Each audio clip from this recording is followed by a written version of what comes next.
bringing you a gorgeous, another Mercedes.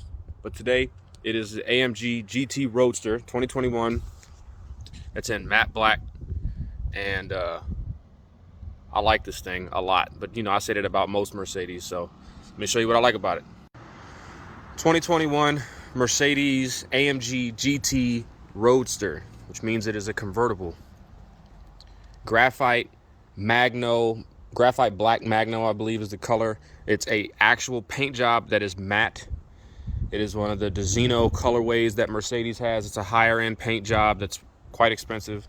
These AMG Y design wheels with the big caliper rotor setup, which is appropriate for this car. I'm not a huge fan of this wheel design with this car, mainly because from the front to the rear, there's not much of a concave difference, even though the tires in the back are much wider. The face of the wheel doesn't inset much more than the front, and I'm not a huge fan of that. But I do love the blacked out look of this entire car. You got the blacked out grille, blacked out trim spoiler. I love the massive Mercedes logos on these new cars, on the newer cars. Gorgeous headlights, LEDs obviously full. Bi-turbo, it has the 4-liter bi-turbo V8 with the 7-speed dual clutch transmission, which makes shifting so fast. These exhaust tips are real, folks. They're actually real, believe it or not. You have the integrated spoiler in the trunk. The overall just aesthetic of this car is absolutely gorgeous. The coupes look a little better in my opinion. If they made a hard top version, it might look a little better. The rag top kind of throws off the vibe because it's not matching the matte paint. But you got the GT badge right here. I don't know, it's got a presence, man. It's got a presence. So let's go on the interior real quick. Stepping inside, leather all through the interior, Napa leather, dark blacked out kind of brushed aluminum AMG door sills, diamond quilted seats that are heated and ventilated, and because it is convertible, it has the neck warmers. You've of course got the traditional AMG steering wheel that is suede all the way around. You have the drive mode dial, paddle shifters, of course. Hold on. My dog wanted to try to run after some dogs she saw. But like I mentioned, you have paddle shifters, carbon fiber over the vents, carbon fiber over the little door for your cup holders with a candy cane right there. You got the trackpad to control your navigation screen right here. You have this really funky mouse-shaped shifter.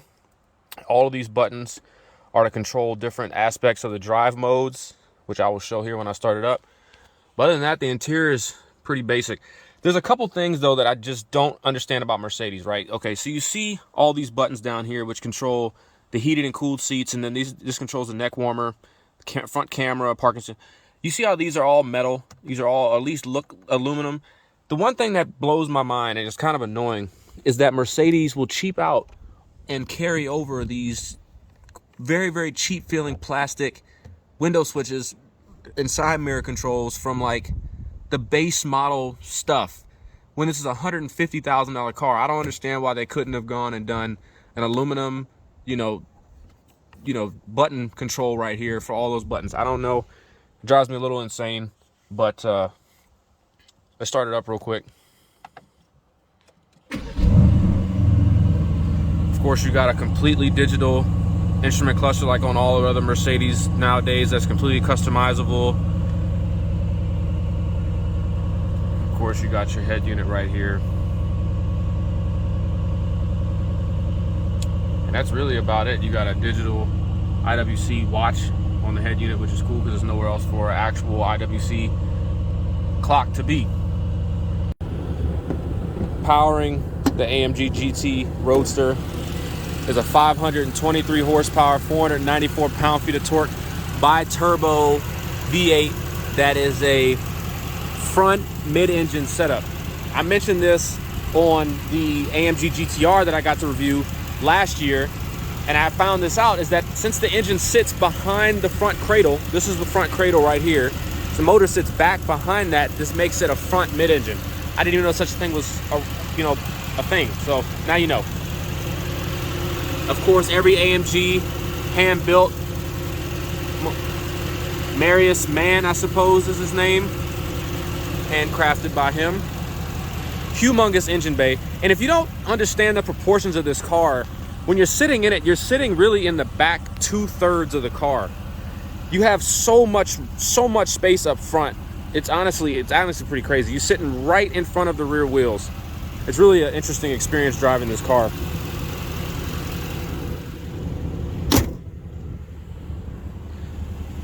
I'm gonna do another startup. You'll hear a cold start, then you'll hear a warm rev, and then I'll show you guys what it looks like with the top down.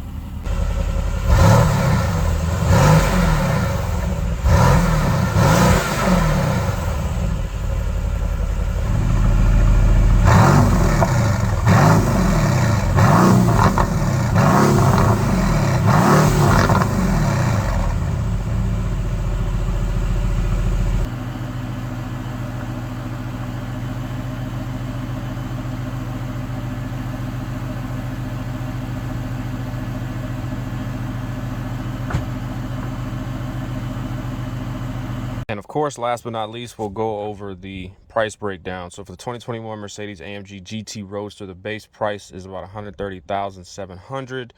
Of course, comes with the bi-turbo V8, all the AMG suspension, braking, differential, drive shafts, all that stuff. The high performance Pirelli Pilot Sport tires.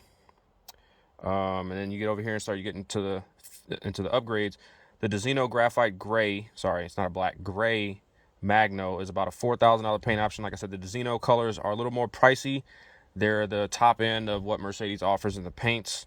Then you have the black Napa leather, which is included with the diamond stitching, the carbon and piano black trim. So like I mentioned, the carbon fiber with the piano black, that's a almost $3,000 option.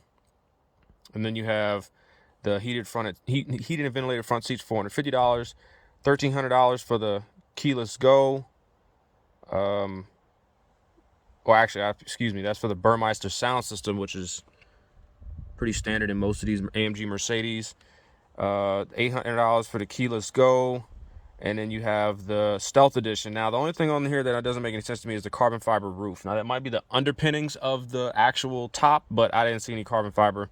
And then, of course, all the other blacked out stuff that makes it a Stealth Edition is about $7,200. So it brings your grand total to just under $150,000 for this beautiful AMG GT Roadster, which is the perfect GT car. GT stands for Grand Touring, which in theory means that this car, while it being a sports car and it handling and driving like a sports car, can still be a car that you can drive. Why is it not focusing? That you can drive across country. The trunk's not very big. I will show you the trunk here in a second. The trunk's fairly small considering that it is a convertible. So you can't put really much back there. I mean, you can put groceries back there. So you could drive this car every day. It's practical in that sense because you can put stuff back there like groceries or whatever. You can't put a set of golf clubs. For me, that sucks because I golf. So you couldn't bring a set of clubs. You have to put them in the passenger seat, which means that somebody else couldn't drive with you. There's not much storage in the inside of the car either. These little, pockets on the side of the doors aren't very big.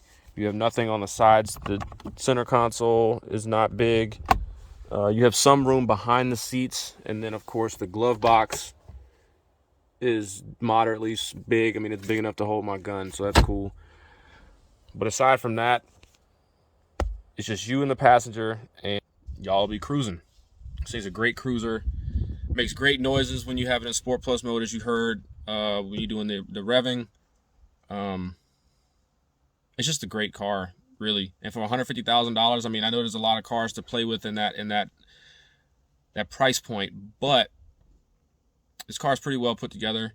It's quick. Even with just only 500 horsepower, it's very torquey when those turbos spool up. You guys know. If you haven't, read up on the bi-turbo, like the inboard turbo setups on these. It's actually pretty neat how well they perform. There's hardly any turbo lag. Now, when you accelerate from a dead stop with these, when you do launch control, which I'll probably will do a launch control video, barring the weather, the power doesn't come on right off the bat. You probably know that from the Corvette C8s, also with the GT500s, because it's a dual clutch. You don't want to overload those clutches when you make that power. So it's kind of like a torque management, and it rolls into, so it hits hard like soon as you start getting rolling, but it doesn't like slam you back like a regular torque converter vehicle or anything like that. So that's the only thing. But aside from that, man, this thing this is it.